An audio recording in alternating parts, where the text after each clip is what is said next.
Unleash the power of knowledge and connect with the heartbeat of the African diaspora.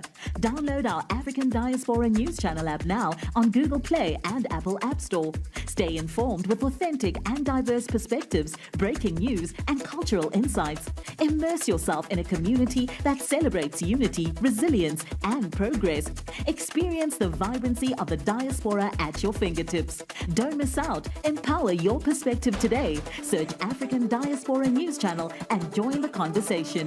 Simelang Afsheni Ralocha Sanwanani Mulueni. My name is Naledi Mfoloe, and it is my absolute pleasure to welcome you to the latest edition of the African Diaspora News Channel, where we unravel the stories that shape our world and our communities. Now, I want to talk about a case that has haunted so many, especially when we think about how Black people are often treated when we go missing or when we face harm, right? Now, this is a tragic story of a 9-year-old Asha Degree, a young Black girl from Shelby, North Carolina, who actually went missing on February 14, 2000. But as we reflect on this case today, right, new evidence is emerging that raises more questions about who was involved and why this case went ignored for so long. And as a Black person, this whole situation brings up so much painful truths about how Black lives are valued, especially when it comes to our disappearances. Now, Asha Degree was just a child, a 4th grader from Folstone Elementary School. Her disappearance sent a lot of shockwaves through the community, but for years, right, it seemed like her case was brushed aside. No clear answers, no real suspects, just an empty hole where justice should have been. But now, more than 25 years later, we are learning that a white family, the Dedmons, could be involved in Asha's tragic death. And they may have been covering it up all along.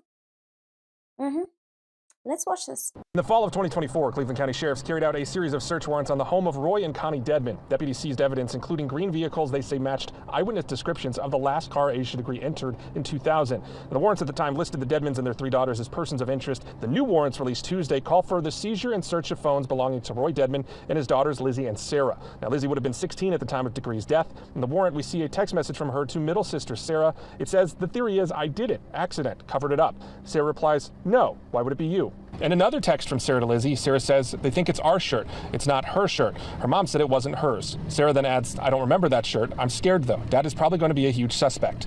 In the last text referenced in the warrant, Lizzie tells Sarah, I want to do what Dad says." Later, Sarah texts, "You don't want something we do or say impact him, but we also can't be living like this either." The warrants also share testimony from a friend of the Dedmons who came forward after their home was searched last year. He told detectives that he was at a house party in the 2000s when he overheard a, quote, heavily intoxicated Lizzie say she had killed Asha Degree before being shushed by her sister Sarah.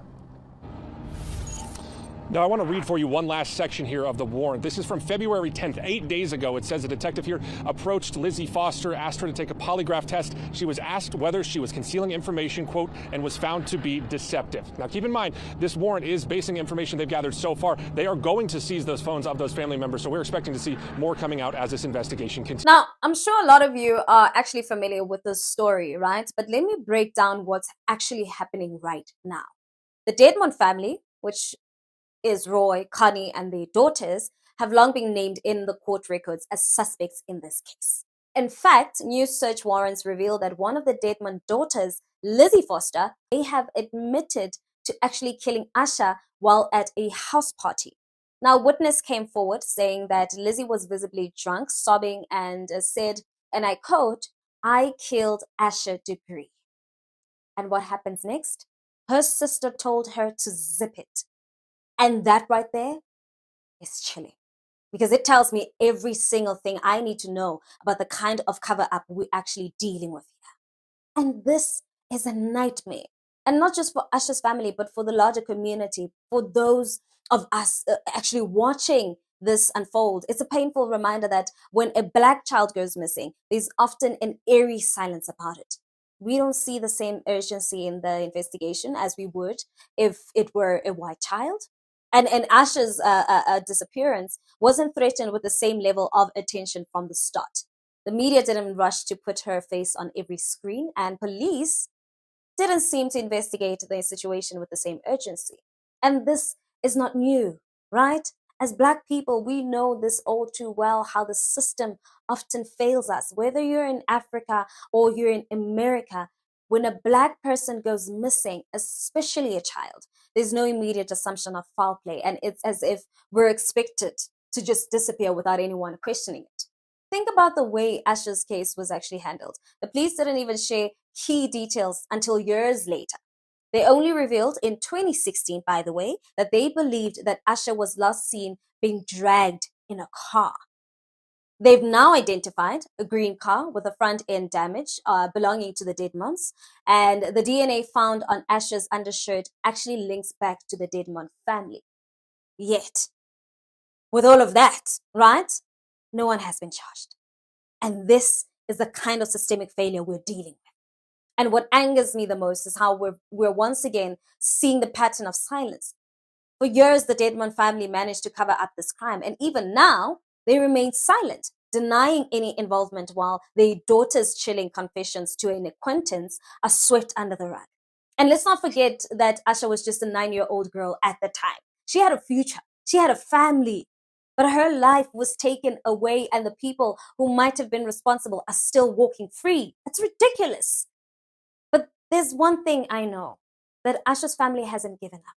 Her family, her mom, still fights for justice and still marches for closure and still keeps Asha's name alive. And I think that we too must stand with them.